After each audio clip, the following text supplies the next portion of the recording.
ฟ้าพี่น้องฝนดีขนาดเนาะปีนี้ฝนตกหนักเลยพี่น้องมาอีกรอบสองเนาะสบายดีเด้อพี่น้องสบายดีเบิดสุขุสุคนเนาะสบายดียามบ่ายพี่น้อง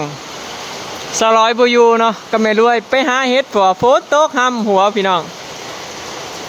ด่างเห็ดแล้วก็พากันไปหาเห็ดต่อเนาะอยู่บ่ได้พี่น้องช่วงนี้เห็ดปวกกำลังเริ่มออกลายเนาะพอเห็ดปวกใหญ่นี่มันก็จักหน่อยมันก็เบิดได้พี่น้องเนาะเราต้องฝ่าหาเบิดปีก็มีเถื่อเดียวแหละเห็ดปวกใหญ่เนาะต่อไปก็เป็นเห็ดปวกกลางเนาะแต่ว่าเห็ดปวกกลางยังสิเก็บม่วนอยู่แต่ว่าสู่เห็ดปวกใหญ่บ่ได้พี่น้องมันดอกใหญ่เนาะมันเก็บม่วนก็เลยแต่ว่าต้องเฝ้าหาเนาะ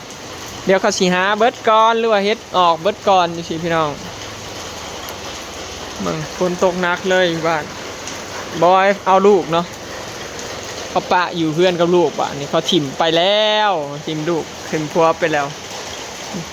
แม่กับลูกไปหาเห็ดสงสัยพ้นทำอยู่ป่าพุ่นละพี่น้องจะมืนมาเนาะสบายดีอลิสอลิสเห็นยังลูกอลิสโอ้อีหล่าเห็นยังสบายดีป้าลุงเร็วสบายดีอ่ะยิ้มมาเบิ่งพี่น้องนั่งรถเข็น ครั้งแรกเขาเพิ่นพี่น้องเบิ่งมาให้นางอีกที่เพราะว่าขาถึงดินทูดไปทูดมาอยู่พูนยันไปเลยเอ้าสิไปใส่เพิ่งกับขาถึงดินเดี๋ยวได้พี่น้องแย่งนั่งรถเข็นได้แล้วพี่น้องอลิสนั่งรถเข็นได้แล้วเนาะความสูงเพิ่นได้แล้วขาเบิ่งนั่นยุ่งไปแล้วพูนเบิ่งเพิ่นเล่นโอ้เฮ้ยสิไปใส่อีหล่ะสิไปใส่ห้วยสิไปใส่นี่ดึงอันนี้ออกแล้วว้ายเอาถอยหลังไปใส่น่ะเอามาพี่เอาขาเพิ่นแง่อยู่พี่น้องถึกใจอลิสได้นั่งรถเข็นแล้วเพิ่นสิฮอด6 เดือนได้เลยพี่น้องเนาะก็เลยฮัดให้ลูกนั่งฮัดให้นั่ง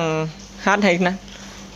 บ่ได้ให้แต่นอนอย่างเดียวบัดนี้ให้นั่งเล่นนั่งหัวจังซี่นะพี่น้องฮัดให้เพิ่นเนาะเพื่อฮอด6 เดือนก็สิได้นั่งได้จังซี่นะพี่น้องเฮ้ยย่างมาพี่ลูกมาอลิสย่างมาพี่ลูกย่างมาพี่ผูกคานละเทิงดินตะแซงอยู่ตอนนั้นหาเดือนน่ะบ่ได้เทิงเลยพี่น้องบอยลองให้นั่งแล้วเนาะขากระเดวอยู่มีแต่กระโตอยากวิดพื้นจังซี่นะกระโตน่ะมีแต่อยากอัดเข้าหน้าอยากง่วมและนั่งบ่ได้ช่วงหาเดือนพอหาเดือนไปสิฮอด6 เดือนเพราะว่ามาให้นั่งอีกทีเพราะว่าขาเทิงดินแล้ว ขาเทิงดินเลยก็เลยให้นั่งเนาะมือแรกแล้วนี่ให้เพิ่นนั่งโอ้มาลองให้นั่งเพราะว่าขาวิดเทิงดินเรียบร้อยแล้วอีหล่าก็ชิได้นั่งรถเข็นแล้วเนาะคู่มือบัดนี้นะหามาพอมาบึมมาปุ่น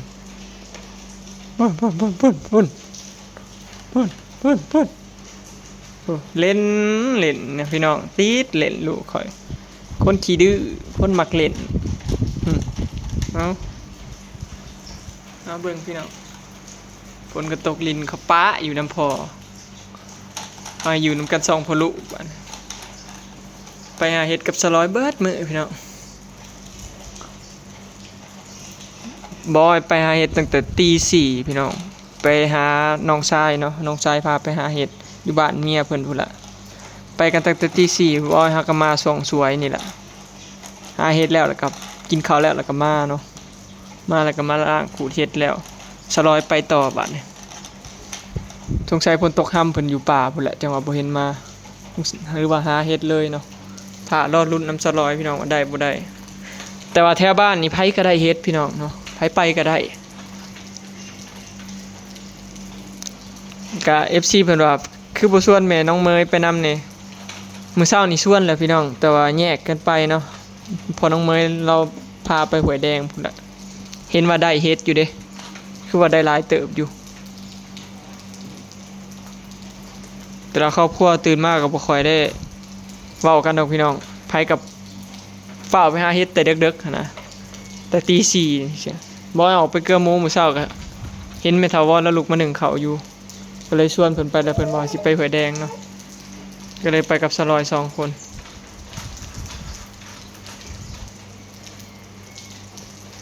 ช่วงนี้ก็สิเป็นบ้าเฮ็ดเนี่ยพี่น้องจังได๋ก็ฝากเป็นกำลังใจให้สลอยบอยนี่เด้อพี่น้องเนาะเข้าไปกดไลค์กดแชร์กดติดตามเป็นกำลังใจให้เด้อเนาะคลิปพาเฮ็ดเดี๋ยวมื้ออื่นบอยสิพาไปอีกพี่น้องเนาะเดี๋ยวจะพาไปอีกมื้ออื่นนี่เฮ็ดน่ะสิพ่นกว่านี้เนาะสิดอกใหญ่กว่านี้ส่วนหลายน่ะคนพ่อน่ะมีแต่เฮ็ดปวกดอกกำลังพ่นนะพี่น้องมันเก็บม่วนอยู่แต่ว่ามันยังสู่ดอกที่มันแบบขึ้นใหญ่นะกว่านี้นี่บ่ได้เนาะมันเก็บบ่ซาใจพี่น้องคันดอกใหญ่ๆถือกรุบจังซี่นะโอ้เก็บคักเนาะบ่ให้ท่าเก็บตัวนั้นล่ะแต่ว่ามื้อนี้ไปก็ถือว่าสมใจเนาะพี่น้องสมใจบ่ให้คักแฮงเนาะสาวร้อยก็สมใจปีนี้ฮะก็ได้เก็บนี่แหละเนาะได้เก็บหม่องใดนี่แหละที่แบบสมใจอีหลีกายน่ะมีแต่ได้เก็บล้ำเขากับดอกน้อยๆพึ่งผลเดี๋ยวมื้ออื่นไปอีกเนาะพี่น้องถ้าติดตามเบิ่งเด้อเนาะมื้ออื่นบ่สิพาไปหาเฮ็ดอีกพาไปเบิ่งเฮ็ดอีกได้บ่ได้ก็เป็นกำลังใจให้กันเนาะพี่น้อง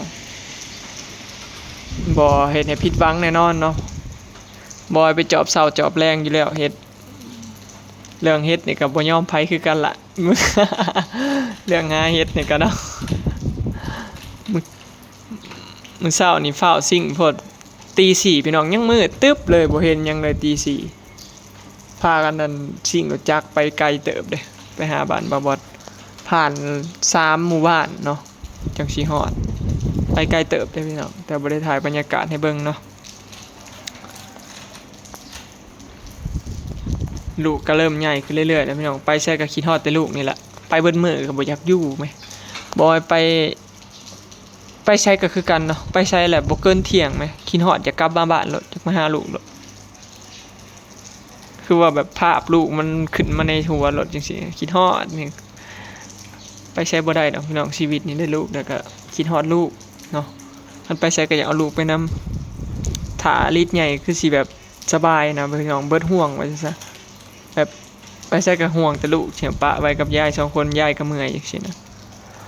ก็ลูกใหญ่ยังมาพาลูกไปนำเนาะอลิสผู้เบิ่งขาเพิ่นโอ๊ยนี่ขาหรืออะไรเนี่ยฮึขาหรือข้าวต้มมัด ขาหรือข้าวต้มมัดนี่แย่งอยู่นี่ฮึฮะฮึบฮึบนั่นขาหรือข้าวต้มมัดนี่ฮึหันอยู่นี่เฮ้ยขาถึงดินเลย เผลอแป๊บเดียวเล่นอีหยัง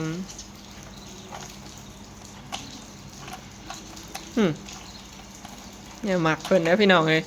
กันได้เล่นได้ตูดไปเอาไปเองเอา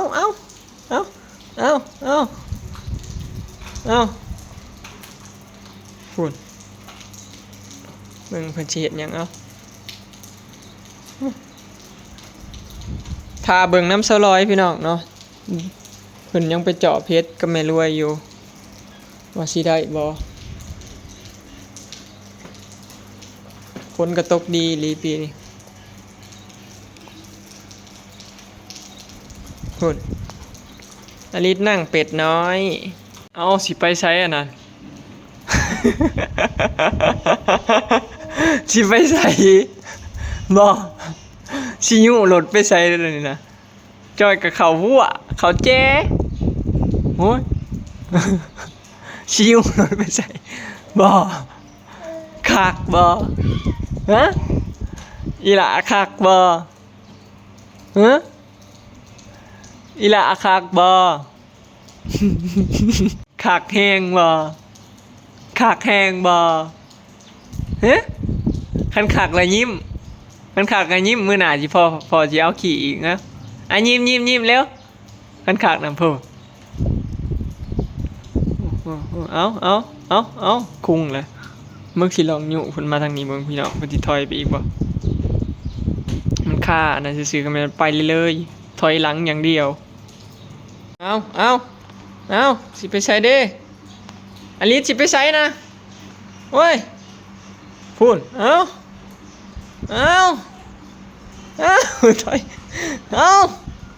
ถอยหน้าถอยหลังพอกระเชี่ยวสั่นพี่น้องดูงากระนังได้มือแรกถอยไปถอยมาเอา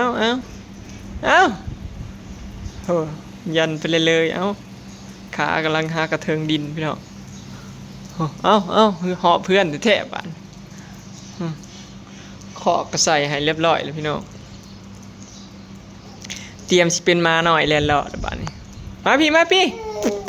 บ่เห็นพอแล้วค่ะหายแล้วนี่เริ่มแล้วได้คันบ่มีไผเว้าน้ำนี่แม่นเริ่มแล้วพี่น้องสิให้แม่นบ่ฮะอยู่ก็พอเขาป้าไปเถอะที่บ่เล่นเองบ่อยากเฮ็ดหยังก็เฮ็ดแล้วบ่ ระวังแต่ยุงกินเพิ่นน่ะพี่น้องบ่ได้ย่านหยังดอกมีแต่ระวังแต่ยุงเอ้ยพูนไปแล้วพูนอลิสเอ้ยอยากออกเลยได้นะมาพอสิอุ้มใช่ปะเมื่อยเล่นแล้วพี่น้องหยุไปหยุมาแล้วก็หายเมื่อยยันแล้วสงสัยแม่เอ้ยแม่เอ้ย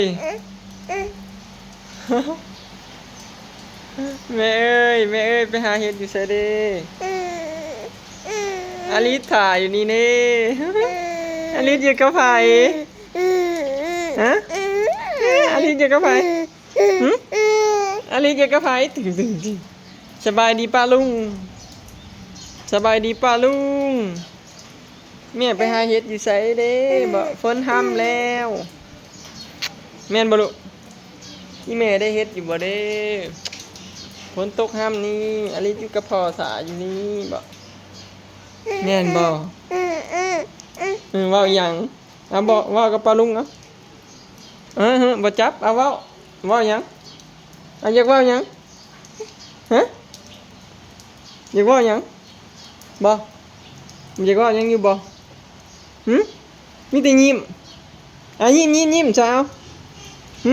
ยิ้มไปที่จับกล่องเองโว้ย อยู่กับลูกสาว2 คนพี่น้องเขาปะลูกไว้ให้เขาไปหาเห็ดแม่นบ่เขาถิ่มอีลาไว้นี่บ่ถิ่มอีลาไว้อยู่กับพ่อบ่อยู่กับพ่อ2 คนพี่น้องฝนก็ตกแห้งบ่เศร้าจักเทื่อเด้มึงใช้สิได้แข่งฝนออกไปเกลือหมูแล้วพี่น้องตอนนี้มึงใช้4 โมงอีหยังอยากเว้าหยังลองให้เพิ่นนั่งรถเข็นนี่แหละพี่น้องนั่งเพราะว่านั่งได้ค่าถึงอะไรบ้างเฮ้ยจะคือไผเนาะ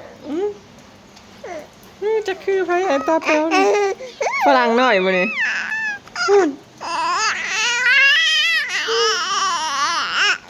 อีหยังมือออกมือน่ะออกมือจากปากอย่าดูดลูกอย่าดูดบ่ดูดเฮ้ย